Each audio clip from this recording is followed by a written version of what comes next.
note économique, on va parler de la mesure qui a été annoncée quant au taux d'amortissement qui passe dans certains cas jusqu'à 30 ans et également au relèvement du plafond de 1 million, 1 500 000. Plusieurs personnes sur les médias sociaux et même dans les médias se demandent pourquoi est-ce que ça survient? On ne sait pas trop. D'un point de vue économique, il n'y a aucune variable économique qui soutient ce genre de mesure-là à ce point-ci en particulier, mesure qui n'a pas été non plus discutée ou annoncée précédemment.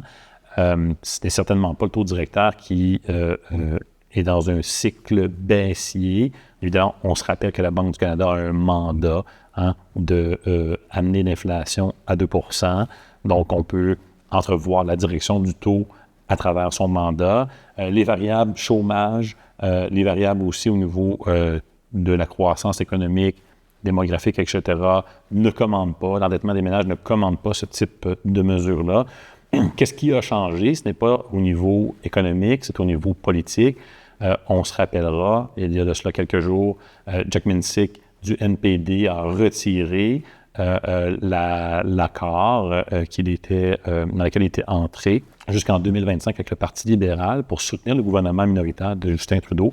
Immédiatement après, Pierre Poilievre a déposé une motion de censure à l'encontre du gouvernement de Justin Trudeau. Donc, la mesure qui est annoncée aujourd'hui, c'est clairement un signal politique, à savoir que des élections se dessinent ou sont fortement à risque. Et ainsi, cette mesure-là est très populiste dans le sens politique d'aller aider une large partie de l'électorat qui est un électorat actuellement acquise au Parti conservateur de Pierre Poilievre quant au rêve du home ownership.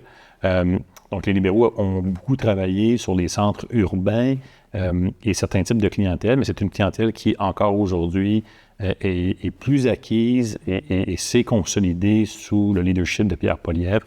Donc, la mesure qui est annoncée, c'est une mesure qui va certainement aider, dans une perspective électoraliste, le Parti libéral. Donc, c'est ce qui conclut notre note économique.